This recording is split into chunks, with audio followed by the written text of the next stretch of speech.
Hello everybody and welcome to episode 17 of Estate Planning TV.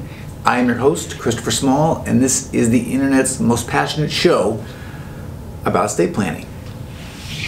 Hello, how are you doing? Hope you're having a great week, month, year, everything.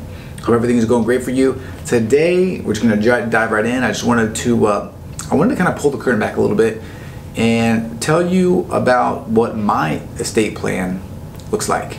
I think it's always interesting to know what the professionals that you're using have put together for their own families. This becomes really interesting when you're talking to estate planners, when you're talking to financial planners, right? When you're talking to people that are trying to not necessarily sell you something, but to demonstrate something's value.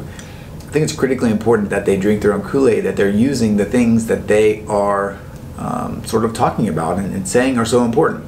So I wanted to take a minute today and kind of run through what my plan looks like, why I have the things that I do, and kind of give you an inside peek at what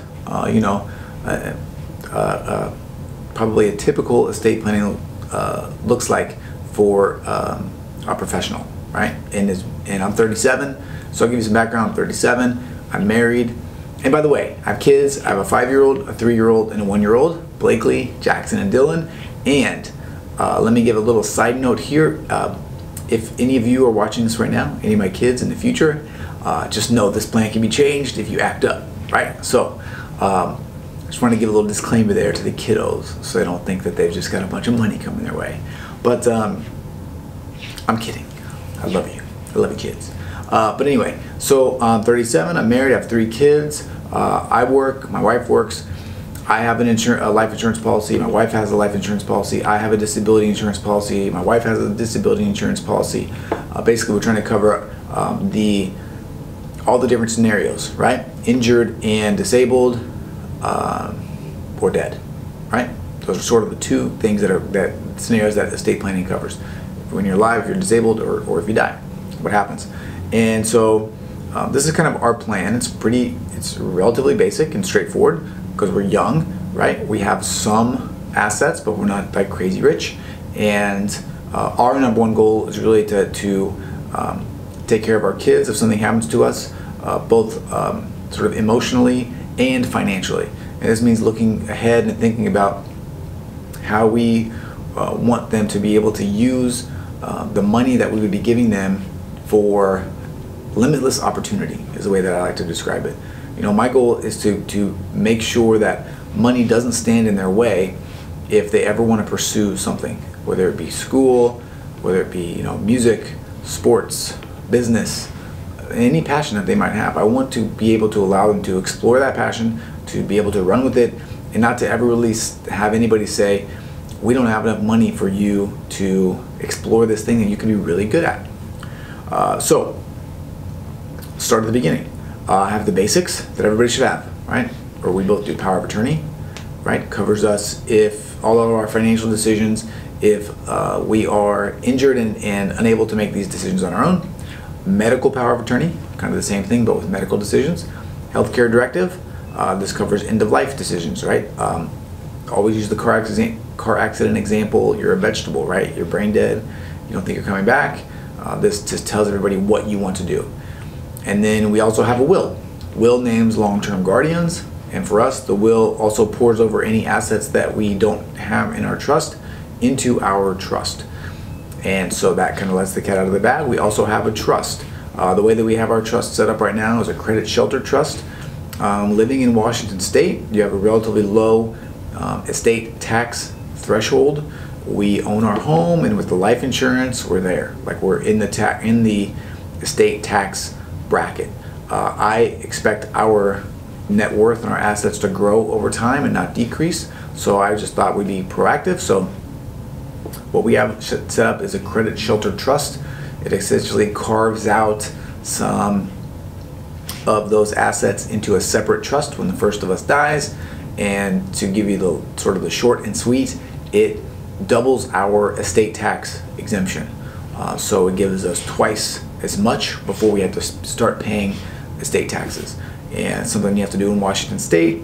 I think I've done a video on it previously. If not, you know, I'll do something on that specifically here later on sort of estate taxes and some of the things that you can do to alleviate those burdens. But that's kind of our basic setup. That's it. You know, for me, like I said, it was two really primary goals: is to make sure the kids are taken care of emotionally by naming the right guardians, the people that we want to take care of our kids, and then also by taking care of the money. Make sure the money is protected. Make sure that somebody is there to sort of oversee and make sure that our kids are making good decisions with the money.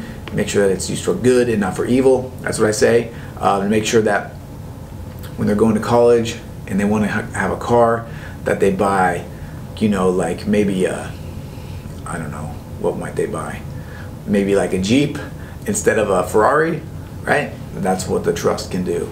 As well as basically save us about $250,000 on estate taxes right off the top.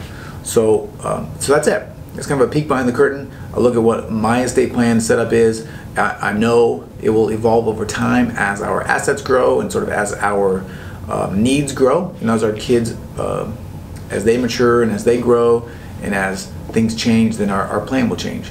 As charity becomes more important in our lives and we're able to give more, those things will probably change as well. So, and I gotta tell you too, by the way, one of the things that I'm really interested in for my family and for your family potentially, if you're interested in it, is multi-generational wealth.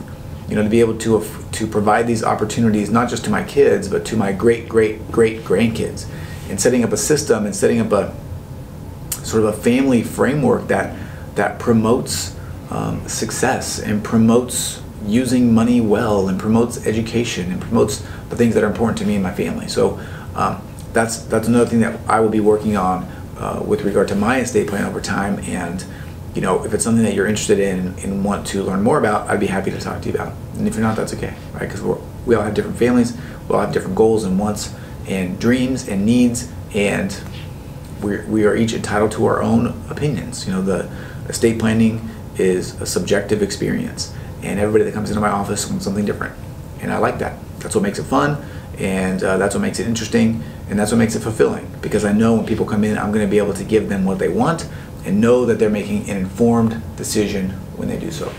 All right, so hope you like this peek behind the curtain.